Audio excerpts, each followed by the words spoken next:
আসসালামু আলাইকুম, স্বাগত জানাচ্ছি আরটিভির সকালের সংবাদে। আপনাদের সঙ্গে আছি আমি অন্তরা সরকার অর্থী।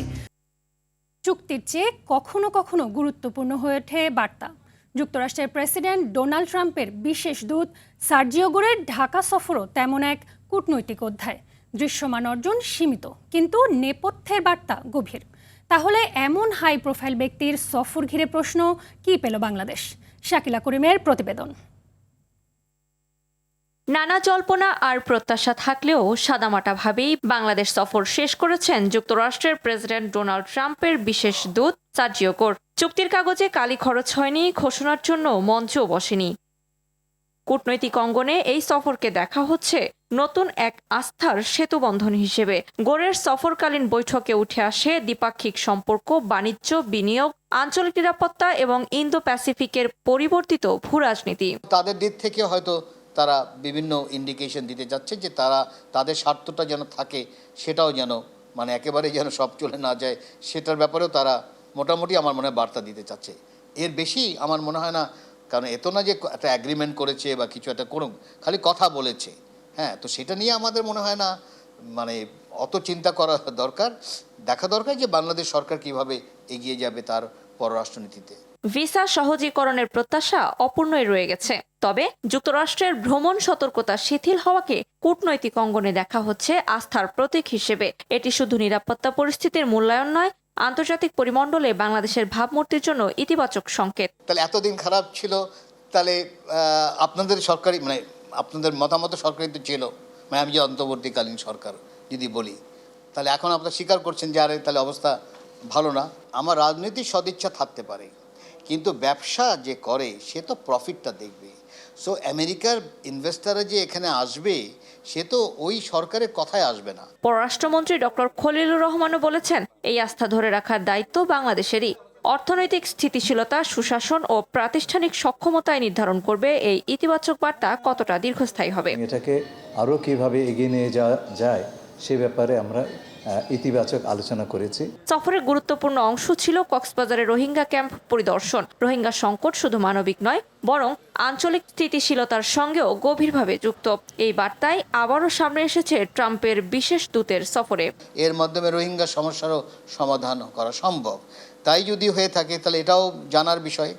তো আমার মনে হয় যে এগুলো পরিষ্কার হতে চাচ্ছে। কূটনীতির সব সাফল্য ঘোষণাপত্রে লেখা থাকে না, কিছু সাফল্য সময়ের ভাঁজে নিজের ভাষা খুঁজে নেয়। সার্জিও গোরের ঢাকা সফরও হয়তো তেমনই এক নীরব বার্তা, যেখানে প্রত্যাশার সব উত্তর মেলেনি, কিন্তু ভবিষ্যৎ সম্পর্কের নতুন সমীকরণ রচনার ইঙ্গিত স্পষ্ট।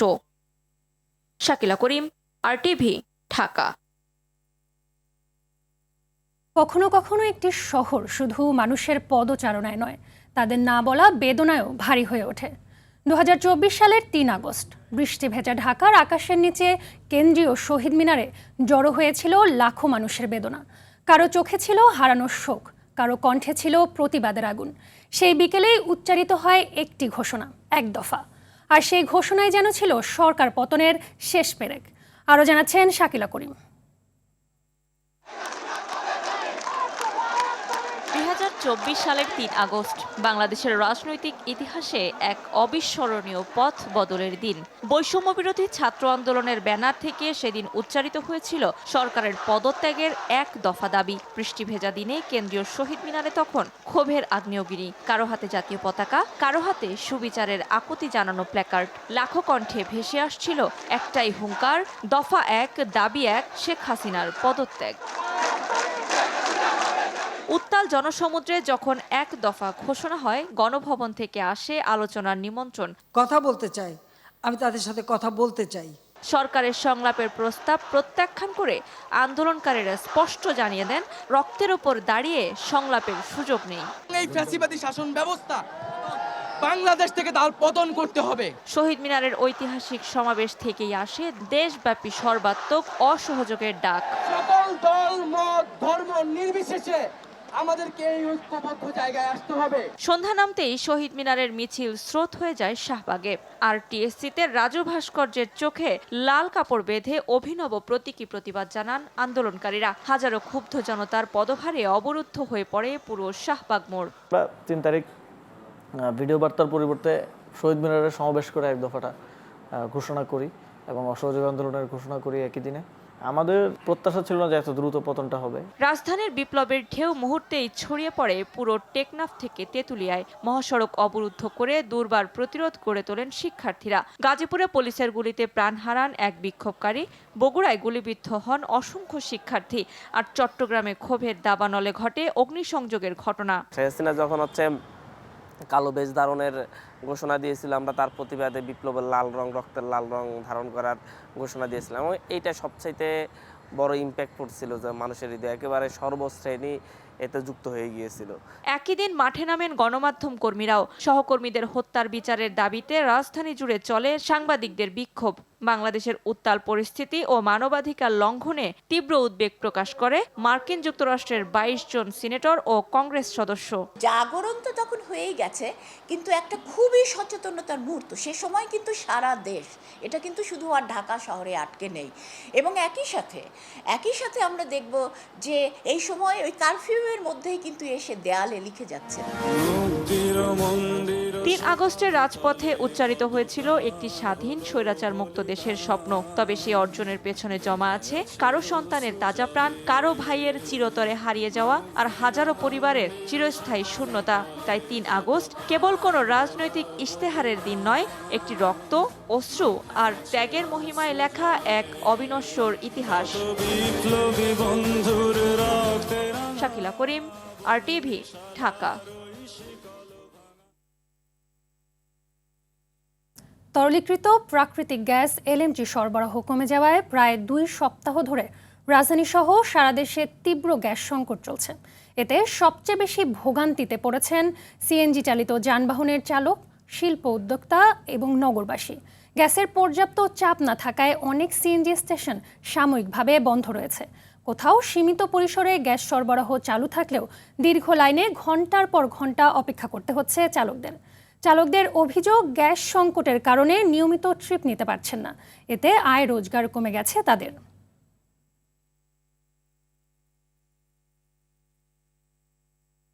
রাজধানীর তেজগাঁও থেকে গ্যাসের সর্বশেষ পরিস্থিতি জানাচ্ছেন সহকর্মী ওয়ালিদ সিদ্দিকী। ওয়ালিদ, চালকরা কি চাহিদা অনুযায়ী গ্যাস পাচ্ছেন কিনা, বর্তমান অবস্থা কি CNG স্টেশনগুলোর জানাবেন। আমি এখন অবস্থান করছি রাজধানীর তেজগাঁয়ের একটি CNG স্টেশনে। সকাল থেকে এখানে দীর্ঘ লাইন ছিল। আমরা প্রতিদিন যেভাবে দেখি যে CNG এবং গাড়িগুলোর দীর্ঘ লাইন থাকলেও তারা গ্যাস নিতে পারে না, কিন্তু আজকে এই পরিস্থিতি সম্পূর্ণ ভিন্ন। আমরা দেখতে পাচ্ছি আজকে দিনের বেলাও এই ফিলিং স্টেশনে গ্যাস পর্যাপ্ত না দিতে পারলেও তারা গ্যাস দিতে পারছে। আগে দীর্ঘ লাইন অপেক্ষা করতো, দিনের বেলা CNG ফিলিং স্টেশনগুলো বেশিরভাগই বন্ধ ছিল, কিন্তু আজকে আমরা দেখতে পাচ্ছি যে এই ফিলিং স্টেশন তাদের স্বাভাবিক কার্যক্রম পরিচালনা করছে। যদিও তারা বলছে যে চাপটা কিছুটা কম। যেখানে একজন CNG চালক যেখানে 300 থেকে 400 টাকার আগে গ্যাস নিতে পারতো বা 500 টাকার, এখন তারা পাচ্ছে 150 থেকে 200 টাকার। গাড়িগুলোতেও একই অবস্থা, তারা আগে যেখানে গ্যাস নিতেই পারতো না আজকে নিতে পারছে, যদিও চাপ কিছুটা কম। আমরা এখানে এই যে CNG স্টেশন কর্তৃপক্ষের সাথে একটু কথা বলবো। আপনারা এখন কি গ্যাস দিতে পারছেন? আগে কি গ্যাস দিতে পারতেন, আজকে গ্যাস দিচ্ছেন আপনারা? পরিস্থিতি কি উন্নতি হচ্ছে কিনা? জি 2 দিন ধরে পরিস্থিতি উন্নতি দেখা যাচ্ছে, প্রেশার ভালো পাওয়া যাচ্ছে। 2 দিন ধরে সবার মন ভরতে আছে। CNG 200, 150, 170, 80 এরকম ঢুকতেছে। প্রাইভেটও 500, 550 টাকা এরকম যাচ্ছে। এই যে গ্যাসের অবস্থা, তারা বলছে যে স্টেশন কর্তৃপক্ষ যে কিছুটা স্বাভাবিক হওয়ার পথে, যে এতদিন তারা কোনো গ্যাসই দিতে পারছিল না, সেখানে আজকে তারা গ্যাস দিতে পারছে। প্রাইভেট কার চালকরা তারা বলছে যে গ্যাস যা দিচ্ছে তা তাদের পর্যাপ্ত না। তারা তাদের দৈনন্দিন কার্যক্রম পরিচালনা করতে যতটুকু গ্যাস দেওয়া দরকার তাদের সেই পরিমাণ তারা গ্যাস চায়। তারা বলছে সরকার যাতে অতি দ্রুত পদক্ষেপ নিয়ে তাদের এই যে গ্যাসের যে সংকট, সেই সংকট সমাধানে সরকার যেন এগিয়ে আসে। এই ছিল সর্বশেষ আমার কাছে। ধন্যবাদ। এদিকে চলমান গ্যাস সংকটে চরম বিপাকে পড়েছেন গাজীপুর, সাভার, লক্ষ্মীপুর সহ দেশের বেশ কয়েকটি জেলার মানুষ। গাজীপুরের কালিয়াকৈরে তীব্র গ্যাস সংকট চলছে শিল্প কারখানা, CNG পাম্প ও বাসাবাড়িতে। গ্যাস সংকটে উপজেলার প্রায় 3 শতাধিক শিল্প কারখানার উৎপাদন ব্যাহত হচ্ছে। বাসাবাড়িতে গ্যাস না থাকায় চরম বিপাকে পড়েছেন বাসিন্দারা। এদিকে লক্ষ্মীপুরে গ্যাস না পাওয়ায় প্রায় 1 ঘন্টা সড়ক অবরোধ করে রাখে সিএনজি চালিত অটোরিকশা চালকরা। রোববার রাত 12টার দিকে জেলা শহরের ইসলাম মার্কেট এলাকায় গ্রিন লাইফ ফিলিং স্টেশনের সামনে এ ঘটনা ঘটে। এতে লক্ষ্মীপুর ঢাকা মহাসড়কে কয়েক কিলোমিটার পর্যন্ত যানজটের সৃষ্টি হয়। পরে পুলিশ এসে বিক্ষুব্ধ চালকদের বুঝিয়ে পরিস্থিতি নিয়ন্ত্রণে আনলে যান চলাচল স্বাভাবিক হয়। স্কুলে পাঠাইতে হয়, কিন্তু আমাদের গ্যাস একবারের জায়গায় 3বার আমরা সুইচ দিলেও গ্যাস আসে না। তো এই ভোগান্তি আমরা অনেক দিন করতে আছি। আমরা সকাল নাস্তা খাইতে পারি না, এক কাপ চা আমাদের কপালে জুটে না। বিদ্যুৎ আসলে গ্যাস পায় না, গ্যাস আসলে বিদ্যুৎ পায় না। এতে করে এই কোম্পানির বা আমাদের মালিকের অনেক বড় ক্ষতি হইতেছে। যে জায়গায় 1200-1300 টাকার গ্যাস লয়, জায়গায় আমি 730 টাকার গ্যাস পাইছি। এখন একবার গ্যাস নিতেছি, এই গ্যাস নিয়ে আমি ঢাকা যাবো, আরেকবার ঢাকা যে আমার গ্যাস নিতে হবে, এরকম প্রেশার। গ্যাসে 2-5 ঘন্টা 6 ঘন্টা বসে তাও লাগে। গ্যাসের সমস্যা, গ্যাস না হলে সংসার চলে না, কাম করতে পারি না। কমিশন 5 টাকা না 6 টাকা দাবি করছে, তো বাড়াই দেখ। প্রয়োজনে আমাদের গ্যাসের যে 43 টাকা, সেই জায়গায় 50 টাকা করে দেখ, তো আমাদের এই ভোগান্তি থেকে মুক্তি দিক। গ্যাস সংকটের আরও খবর জানাতে নরসিংদী থেকে সরাসরি যুক্ত হচ্ছেন আরেক সহকর্মী নূরে আলম রনি। রনি, সার্বিক পরিস্থিতি কেমন দেখছেন জানাবেন আমাদের।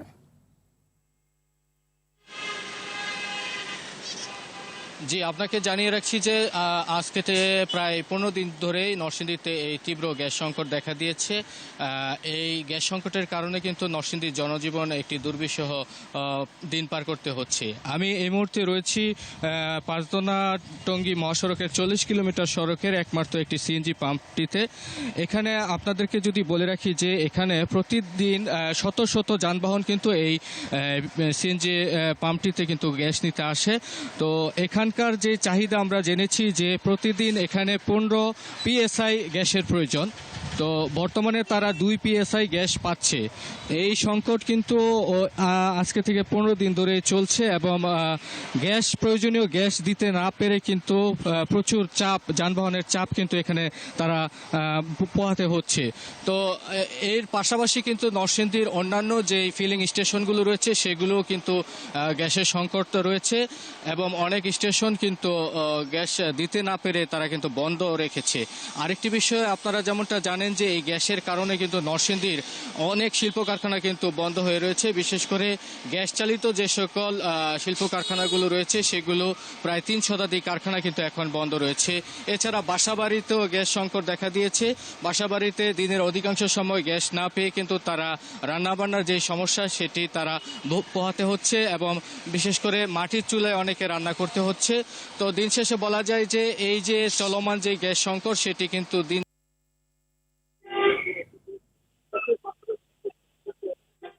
যে এই গ্যাসের পাশাপাশি কিন্তু নরসিংদীতে এখন তীব্র লোডশেডিংও দেখা দিয়েছে এবং এই গ্যাস এবং লোডশেডিং দুয়ে মিলে কিন্তু। ধন্যবাদ। বরগুনার পাথরঘাটায় ভয়াবহ আকার ধারণ করেছে বিদ্যুতের লোডশেডিং।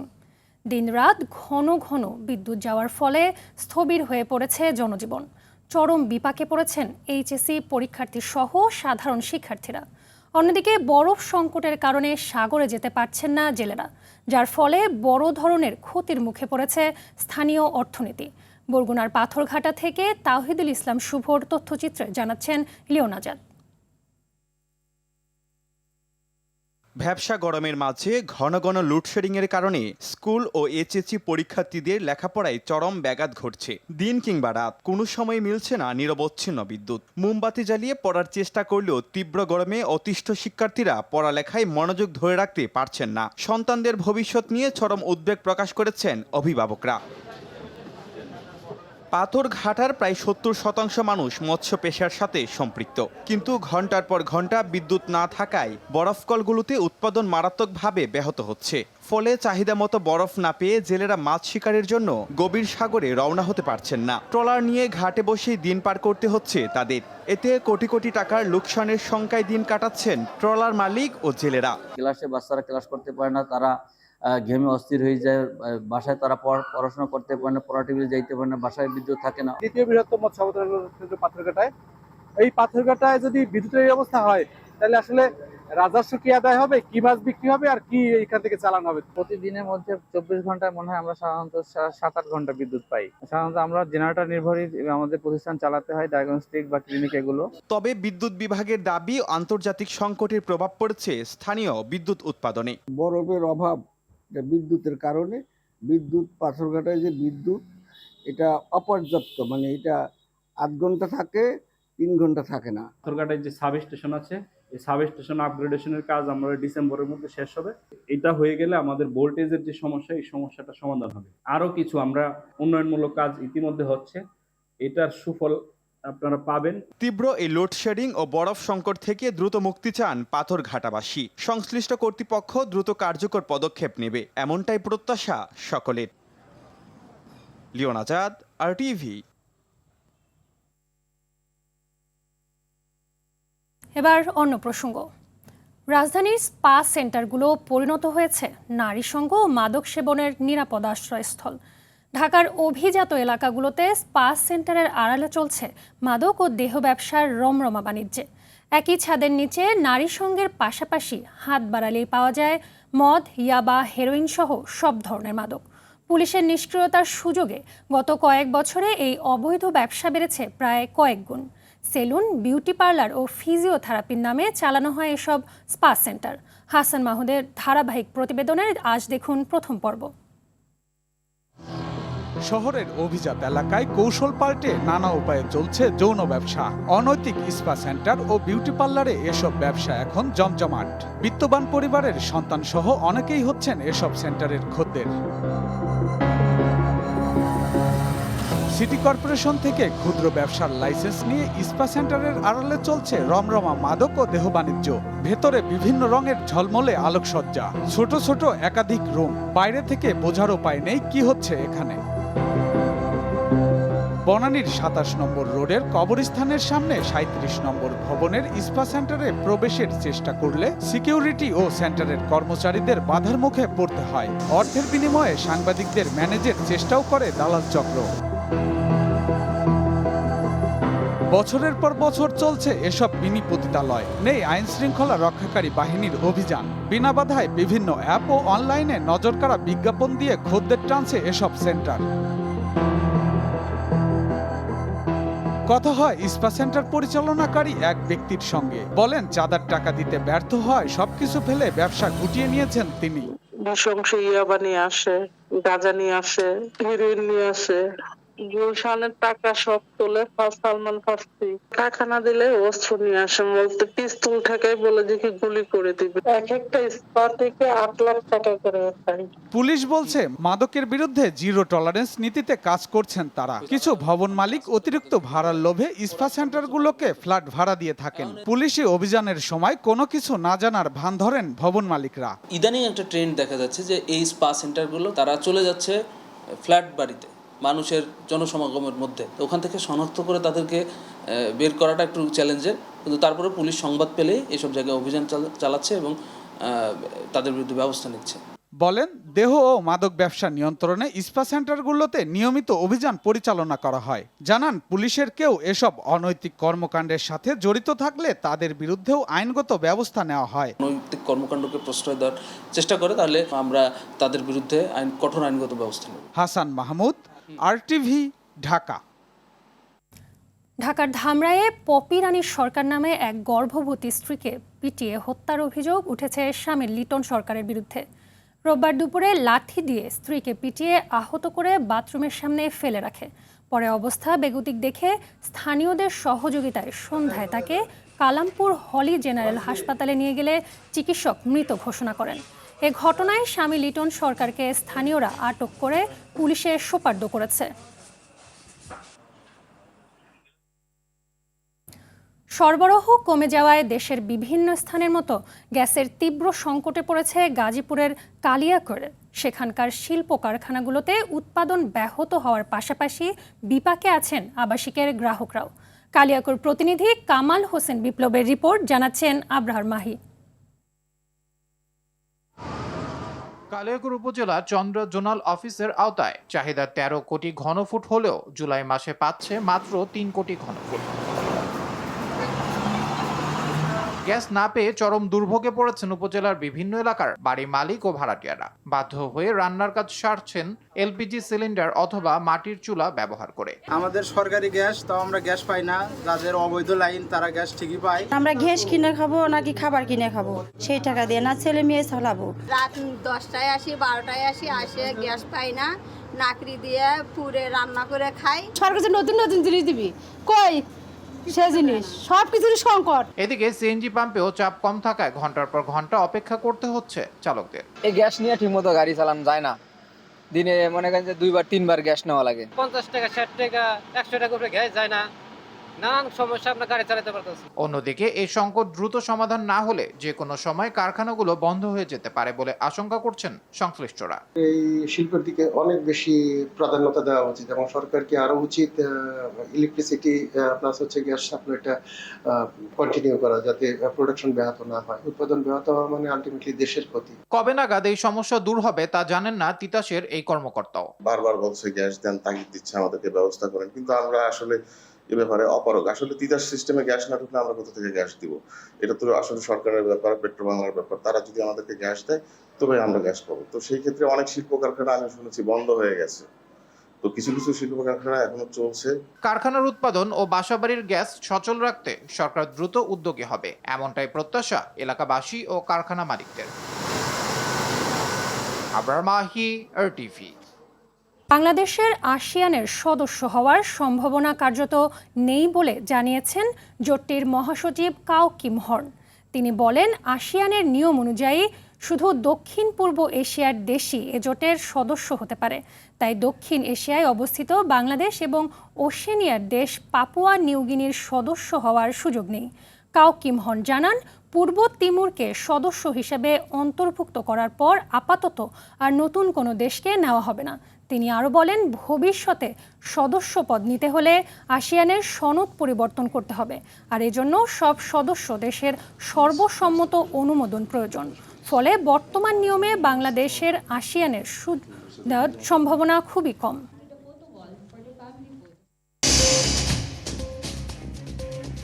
সকালের সংবাদ এ পর্যন্তই। মধ্যাহ্নের সংবাদ দুপুর 12টায় দেখার আমন্ত্রণ রইল। ধন্যবাদ সবাইকে।